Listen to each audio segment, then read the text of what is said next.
O sistema elétrico brasileiro, é, ele foi organizado ali pós Segunda Guerra Mundial em função das restrições ao acesso de tecnologia nuclear que foram impostas ao país, através da utilização de fonte hidráulica, né? Com grandes usinas com reservatório que foram sendo interligadas. E daí surgiu o nosso sistema interligado nacional. E na minha concepção, essa solução ela está sendo levada a cabo até o limite do no limite viável dessa tecnologia. Nós já chegamos hoje, por exemplo, num sistema que interliga o país de norte a sul, mas que trouxe grande complexidade à operação, e essa complexidade ela implica no maior risco à segurança do fornecimento, né? Onde você tem que compatibilizar tecnologias modernas com tecnologias ultrapassadas dentro dos sistemas elétricos de proteção. E é uma instalação como um todo ineficiente, porque você tem perdas elétricas ali que somam montantes superiores ao que uma Itaipu é capaz de gerar hoje, só na transmissão. Né? Então, essa malha que é tão valorizada no Brasil, né, ela tem um custo intrínseco dela elevado. Por outro lado, chegou aí a geração distribuída com a promessa de tratar localmente os problemas. Né? E você colocou aí para a gente uma solução que está sendo discutida recentemente, que é a discussão das micro-redes, né? Que dentro da política da solução, de tratar a solução bottom-up, que você colocou aí, que é a estratégia alemã, eu acho que essa questão das micro-redes ela se alinha muito a essa política. Né?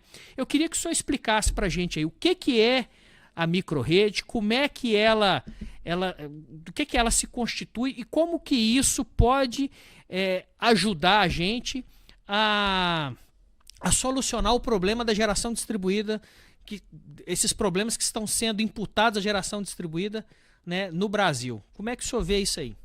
Explica para nós. É só fazendo um adendo aí para do que você falou, você está correto. Toda a nossa construção do sistema interligado nacional veio da ideia de que a gente tem muito rio e para poder usar esse potencial hídrico, né, que fica cada vez mais distante do litoral, onde a gente tem as cargas, né, tradicionais, a gente interioriza, né, essas usinas e vamos chegar até a Amazônia. Se tinha a ideia de usar várias usinas hidrelétricas na Amazônia, tá? Interligar tudo aquilo. Esse era o pleito, tá? As nucleares caíram meio por terra por conta da disponibilidade hídrica nossa, né? Diferente dos países do hemisfério norte, que utilizaram sim a energia térmica como principal supridor de energia elétrica, que basicamente era o carvão, tanto a Europa como os Estados Unidos e os países asiáticos também. Então isso diferencia muito da característica do Brasil. Então o Brasil criou grandes redes de transmissão porque tinha que buscar essa energia muito distante. E aí, até se falou, não, temos que colocar todo mundo no SIM, né? No Sistema Interligado Nacional. E aí faz até, é, quando interliga lá Rondônia, recentemente, faz um alvoroço. Gente, vocês já viram como é que é uma linha de transmissão na Amazônia?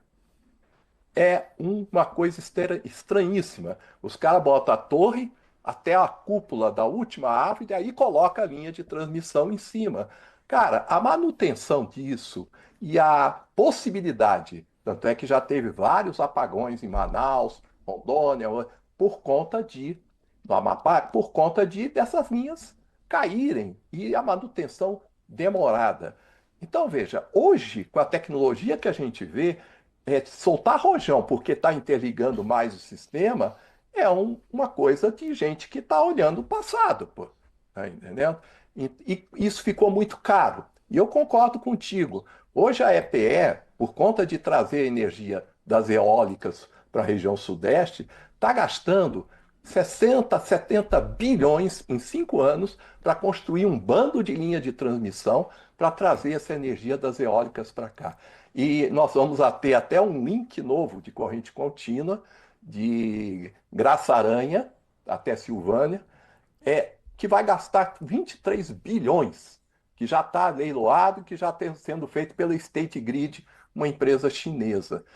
Eu estou falando para todo mundo, sabe, quando for ligar isso, isso vai estar obsoleto, é perda de dinheiro, tá? Por quê? E aí vem com a sua pergunta.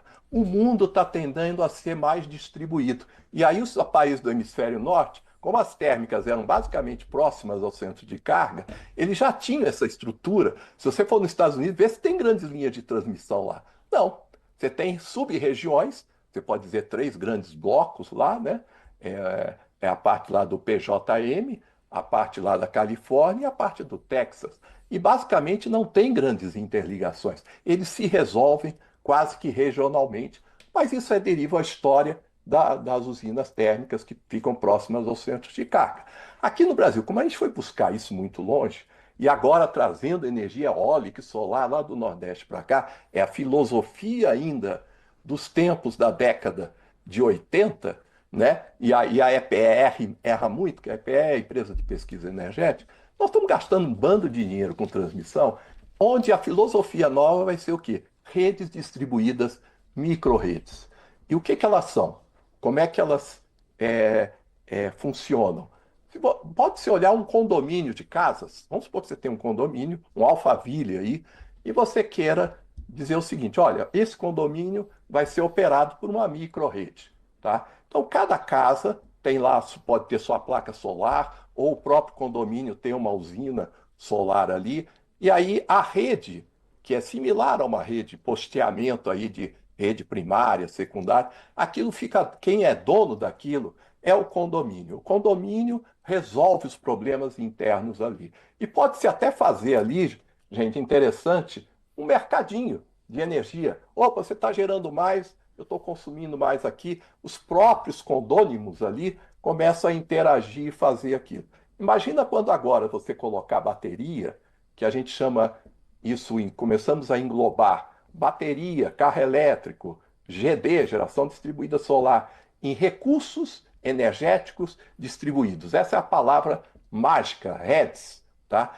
Esses REDs, eles vão ser interligados, você cria um centro de controle, um Energy Management System, e aí você controla todo esse processo. E aí você tem lá os medidores inteligentes que vão fazer essas medições e todo mundo vai ter online e pode até trocar energia entre os condôminos. Poxa, mas isso vai dar muito trabalho, né?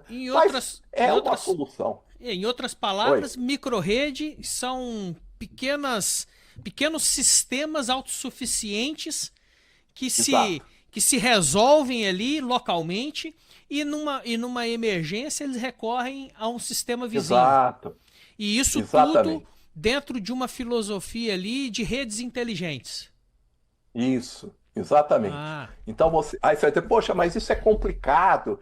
Como é que eu vou ficar? Hoje todo você tem um método de automação disso tudo, tá? Então você controla a tensão, controla carga de um de outro. Então isso é fácil de fazer. É claro que você vai ter, a gente chama de uma barra de interconexão com a rede principal, onde você vai ter os fluxos ali de energia que podem ocorrer, mas você vai minimizar muito isso. E aí vem uma pergunta que você até comentou. Você torna aquele sistema bem resiliente, porque você já depende menos dessa rede. Depende menos dessa rede grande que vem lá da Amazônia, de Belo Monte, trazendo a energia. Poxa, mas se eu posso ter isso tudo aqui, para que eu preciso ter toda essa estrutura? Tá? Infelizmente, a gente vai ter que pagar essa estrutura, vamos ter um passivo aí, a gente chama de sunk cost, ou custo custo de afundado, né? naufrágio. O custo do naufrágio. Naufrágio. A gente vai ter que pagar isso de alguma forma. Não sei se é o consumidor, provavelmente não, porque ele vai se resolver ali, mas talvez o Tesouro vai ter que pagar isso, tá? Professor, Porque a gente fez contratos de 30 anos dessas tecnologias que já estão meio que ultrapassadas. Quer dizer, a gente passou isso para o problema para os nossos filhos. Então, Eu acho assim, que a EPE, quando ela faz o planejamento, eu falei várias vezes, gente, vocês quando faz planejamento, você tem que pensar nas tecnologias que estão chegando. Isso vai mudar totalmente. Para que tudo isso? Então, escuta o que eu estou falando. Eu sempre preconizo o que vai acontecer 10 anos depois. Sempre acertei, tá? Daqui a 10 anos, nós vamos ter um problemaço, que é quem vai pagar essa conta desses grandes sistemas.